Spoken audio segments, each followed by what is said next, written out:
I just turned 18 when I left home for college. Small liberal arts school in Indiana. Nothing fancy, a quiet campus surrounded by trees and fog that never seemed to lift. My parents dropped me off and didn't stick around long. I think we were all trying not to get emotional, but the goodbye felt weirdly rushed, like they couldn't wait to leave.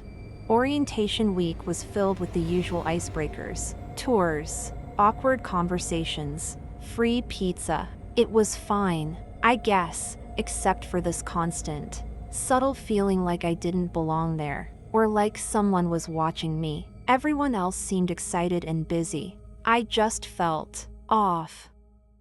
There were little things I noticed that no one else seemed to care about. Like how the same window on the third floor of the main hall was always lit at night, even though they told us that floor was off limits due to asbestos.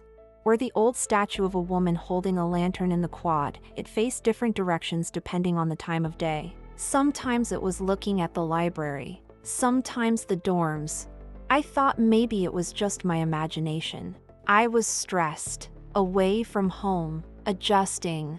Then there was the guy in the hoodie. I saw him 3 times in my first 2 days. Once by the old science building, standing still, just watching. Once in the dining hall, sitting at a table but not eating, not talking, just staring ahead. And once outside the dorms, around 2 a.m., standing under a flickering streetlight. Each time, he looked the same, gray hoodie, dark jeans, head down. I never saw his face. He wasn't wearing any kind of name tag or orientation badge like the rest of us. I asked my roommate if he saw him, too. He just said, "You probably saw one of the grad students," but his voice sounded unsure.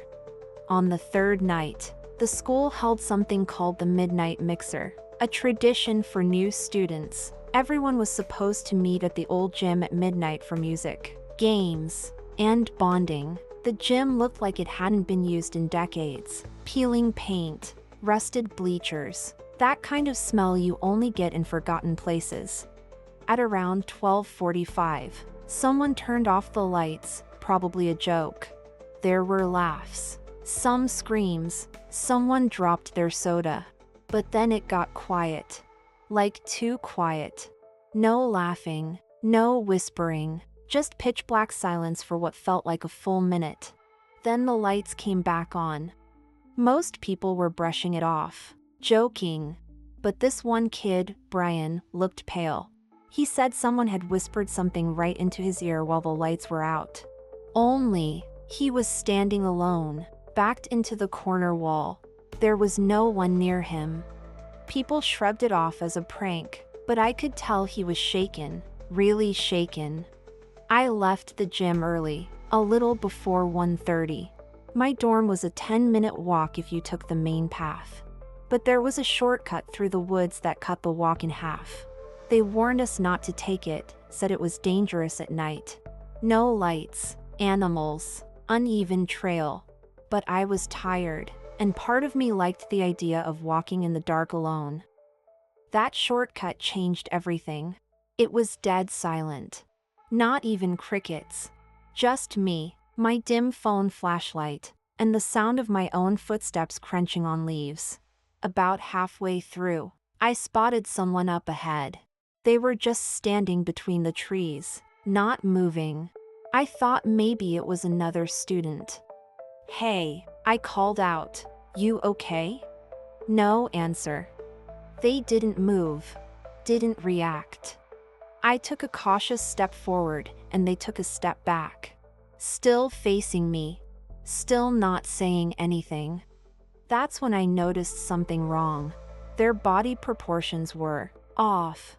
Arms too long, legs bent in a weird way, like they were jointed backwards. I raised my phone flashlight, and the figure twitched. Not like a normal person. It jerked violently, like a puppet being yanked on invisible strings. Then it stopped. I turned and ran. Didn't even think. Just sprinted. Branches tore at my face. Roots caught my shoes. But I didn't care. Behind me, I didn't hear footsteps, just a dragging sound. like something heavy being pulled through the dirt. When I burst out of the woods and into the open campus lawn, I looked back. Nothing. Just trees. But I swear I saw something duck behind one of the trunks. Something tall. I got to my dorm, slammed the door, locked it, and collapsed into my bed without changing. My roommate wasn't there, he'd stayed at the party. I peeked through the blinds toward the quad. And under the same flickering streetlight, the guy in the hoodie was standing there, still, watching. But this time, I could see his face. Or rather, the lack of one. It was just smooth flesh, no features. And as I stared, he slowly tilted his head. The light flickered again, and he was gone. I barely slept. The next morning, I tried to talk to the RA about what happened. He smiled and said I must have had a weird dream. He said, that shortcut doesn't even connect to the gym. That afternoon, I found a box in my closet that hadn't been there before. It was plain, dusty, old. Inside were Polaroid photos, dozens of them, all of different students, some smiling, some running, some mid-scream. A few had blurred shapes in the background, tall, pale shapes, faceless. The last photo in the box was of me, taken from behind, walking into the woods the night before. I showed it to my roommate. He just stared and asked me where I got it. When I looked back, the photo was gone. I never found the box again. I made it through the semester, but I never felt right. Sometimes, I'd wake up and my closet door would be open. Other times, I'd hear whispering coming from the hallway, even though the dorm was dead quiet. I transferred out after winter break. Last month, I got a letter. No return address. Inside, a single photo. Me, sleeping, taken from outside my bedroom window.